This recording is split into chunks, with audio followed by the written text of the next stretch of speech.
Good morning. Ako to, si Surfer Boy. Hindi naman talaga ako makaisip kung anong gagawin ko.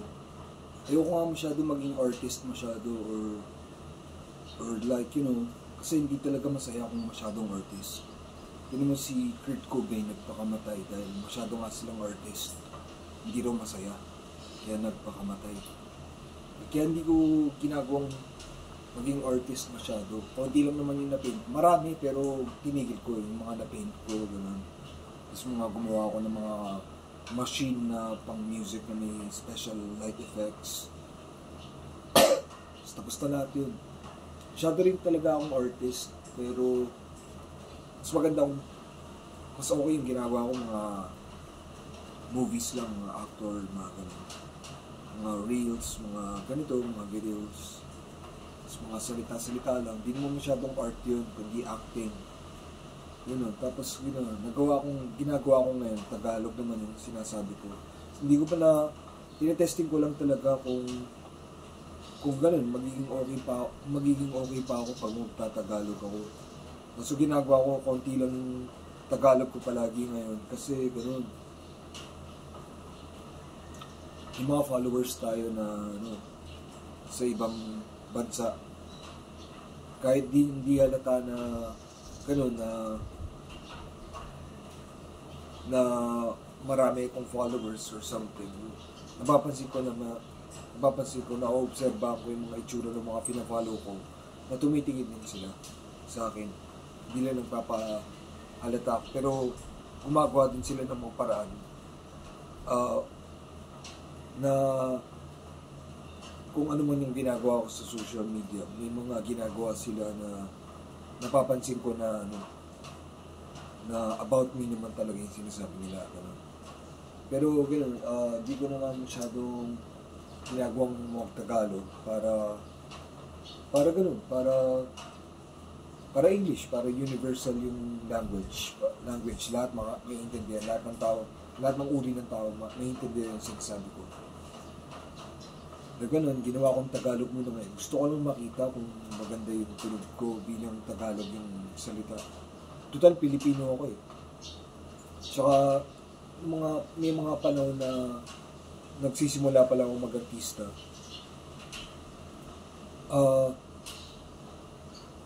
Ayoko talaga gumawa ng Tagalog na movie. Nung movies pa yung ginagawa ko, nung nagsimula akong movies talaga. Ayoko gumawa ng mga Tagalog na movie. Hanggang sa ganito ulit yung ginagawa ko. Gusto ko gumawa ng Tagalog. Tapos gumagawa din ako ng Tagalog na movies. Ngayon, so ganun, dalawang langwahe na yung ginagamit ko, English tsaka Tagalog. Pero ngayon sa mga ganito, characters ng mga surfer dude, surfer boy, mga ganun, mga snowboard na, mga ganun, hindi talaga akong Tagalog. Pero ngayon, Tagalog na. Gusto ko lang makita. Pero ganun, gagawin ko lang maikli muna. Kasi nag-iisip ako ngayon lang, kaka-ubos lang ng kape ko, tipla ulit siguro ako, wala akong maisip talaga eh. Kasi, wala akong maisip kung hindi ako magiging artist, kung anong pwedeng gawin. Pero, hindi ganito yung ginagawa ko. Ganito ginagawa ko ngayon na reels, mga videos, na mga skater dude, mga ganun, Rastaman. Hindi pwedeng ganun yung ginagawa. Hindi ko ginagawa. Kasi ganun, nagastaan ko na, bumili ko ng mga props. Tsaka, ganun na yung forma ko ngayon. Pero bilang artist, nag-iisip ako ngayon kung anong magandang gawin. Habang di ako nakakaisip, nagsha-shopping muna ako ng mga iba pang gamit na pangtunay na gamit na magagamit ko na tsaka mga props na rin, mga pang surfer ball, surfer board. Pero wala talaga ako maisip. Pero ganun, sobrang gulo kasi sa kwarto ngayon, parang nawala yung mesa ko. Matino talaga yung ayos ng kwarto ko, pero tatanggalin ko yung mesa. Pero siguro pag hindi naman bumabagyo, babalik ko. Pero mas okay kung wala na yung mesa doon para nung tinanggap ko parang Japan na yung kwarto ko eh. Tinanggal ko lang yung isang mesa. Natutuluan ng ulan. Parang Japanese na kwarto na yung kwarto ko. Yung tinanggal ko yung mesa. Pero gano'n. So gano'n, yung katana na in-order ko, kinancel ko na. Kasi parang sayang lang sa pera. Pero waiting for approval pa kung gusto niya, kung pwede i-cancel. Kasi kung hindi pwede i-cancel, bukas ko pa malalaman sa 24 kung papayag yung seller na i-cancel ko. Kung hindi, okay lang. Kasi ano naman siya, SPay later, babayaran ko lang naman 300 every month. Every month lang yun. Wala namang kaso yun. Pero, tsaka baka panalo naman talaga yung nabili kong katana. Pero, kinancel ko lang kagabi kasi nung nagdadasal ako, parang habang nung nagdadasal ako, tukol dun sa katana para sumama. Namulat yung utak ko na kailangan i-cancel. So, kinancel ko. Pero, okay din naman kung bilhin siya kasi kinancel ko para parang wala na akong gustong bilhin ngayon. Pero, okay din siguro kung hindi ma-cancel. Basta maganda kasi ganun, hindi naman matalin yun eh. Pang display lang yun, hindi siya matalin. Pero ganun, pero yung mga skateboard na binili ko, ship na siya. Talagang hindi ko cancelin yun.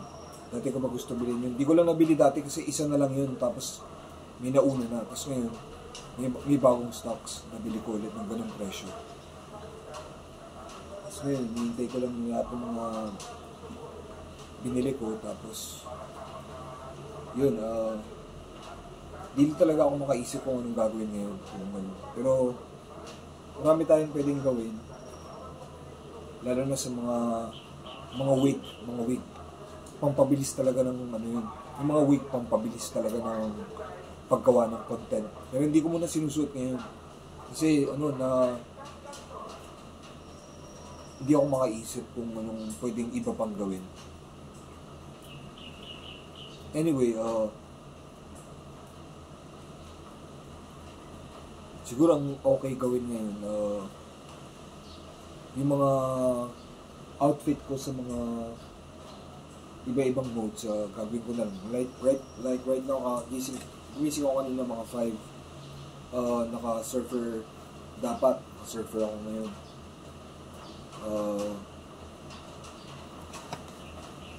As in, normal naman yung pakiramdam ng mga ganitong forma. Pero makikita nyo, mas ma-forma na ng konti, naka-jacket na ako.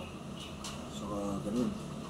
Parang normal lang siya, parang nagbago na ako eh. Parang nagbagong klaseng tao na ako. Dahil sa pagiging surfer boy, tsaka skater dude. Yung gagawin ko siguro, yung hindi ko masyadong ginagawa, yung gagawin ko yung Rastaman na forma ngayon. Pagkatapos ko, habang ina-upload ko to, siguro maliligo muna ako, tapos kape, tapos naka-Rastaman na ako, tapos ito, hindi ko naman masyado nagagamit yung mga labit pa ganun, mga Rastaman. Rastagay pala, Rastagay. So ganun, i-clear ko muna to yung post na to kasi hindi naman masyadong okay panoorin yung masyadong mahaba eh. Saka marami na akong sinasabi na hindi ko dapat sinasabi sa mga latest post ko, yung mga cloud shades. Hindi ko dapat sinasabi yun kasi yun lang yung mga magic ko na hindi dapat alam ng tao, kundi nakikita lang dapat sa sulat. Sinabi ko pero kailangan talaga i-share. Kasi malin mo, mga tayo ko. Tapos kailangan may mga cool din ako na mga sinasabi na hindi dapat sinasabi. Para yung mga